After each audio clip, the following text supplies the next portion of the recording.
Divine youth India channel में आपका स्वागत है। आइए सुनते हैं अद्भुत, आश्चर्यजनक किंतु सत्य घटना। उमा त्रिपाठी जी विरदोपुर, वाराणसी, उत्तर प्रदेश से अपना अनुभव बताते हुए कहती हैं, लड़के लड़की नहीं बिकेंगे, शादी के दरबार में अनाचार का अंत हो, दहेज प्रथा बंद हो। पूज्य गुरुदेव के इस नारे से मैं प्रभावित हुई। सोचती जो गरीब हैं वे अपनी पुत्रियों का विवाह कैसे करेंगे। गुरुदेव ने उनके अंतःकरण को पढ़ा और यह नारा दिया। मैं विचार करती कि काश सबका अंतःकरण गुरुदेव जैसा होता।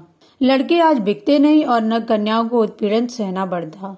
मैंने भी संकल्प लिया कि मैं अपने बच्चों की शादी बिना दहेज के करूंगी। इसे मैंने मूर्त रूप सन 1997 में दिया, जब मैंने अपने छोटे बेटे अरुण की शादी की। लड़की के पिता बहुत निर्धन थे। वे बलिया के अजोरपुर के निवासी थे।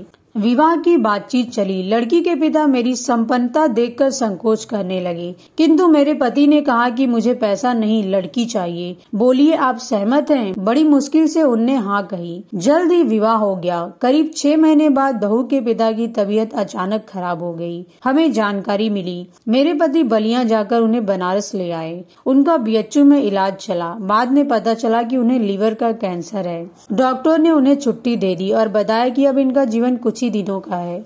हम लोगों ने बहू को भी उसके पिता के साथ बलिया भेज दिया।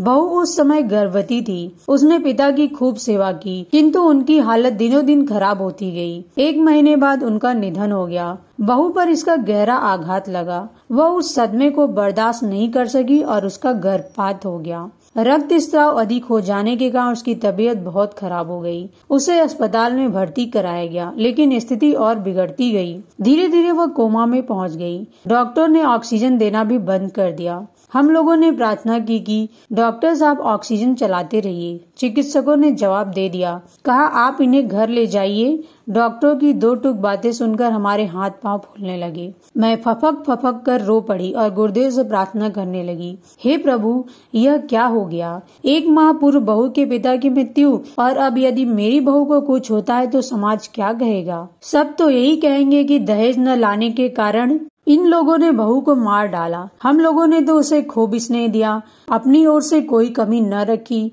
फिर भूल कहाँ हो गई कि इतनी बड़ी सजा मिली। इसी प्रकार मैं रोती रही और गुरुदेव से न जाने क्या क्या कहती रही। मैं कह रही थी कि गुरुदेव, आपने ही लिखा है कि जो हमें खोजेगा पुकारेगा, उसे हम सामने ही समर्थ सहायता करते हुए तब भी दिखाई पड़ेंगे जब यह शरीर मिट्टी में मिल जाएगा। फिर आज आप मेरी पुकार अनसुनी क्यों कर रहे हैं? क्या मेरा प्रारब्ध इतना अधिक जटिल है? क्या हमारे पूर्वकृत पाप का कोई अन्य प्रायश्चित नहीं हो सकता?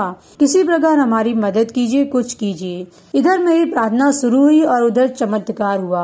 बहू की सांसें अचानक चलने लगी। चिकित्सक सतर्क हो गए। उन्हें फिर से ऑक्सीजन लगाई और उपचार शुरू किया। एक ओर डॉक्टरों का उपचार चल रहा था, दूसरी ओर हम लोगों की प्रार्थना। डॉक्टरों से पूछने पर वे कहते 50-50 का चांस है, कुछ भी हो सकता है। लेकिन हम सबका विश्वास जोर पकड़ता जा रहा था और अनुभव होने लगा कि बहू जरूर ठीक होगी, भले ही डॉक्टर अब कुछ भी कहे। दिन बीतने लगे। उपचार और प्रार्थना दोनों चल रहे थे। करीब 21 दिन बाद बहू को होश आया। तब हम लोगों को कितनी प्रसन्नता हुई, यह वर्णनातीत है। सभी की आंखों में खुशी के आंसू थे।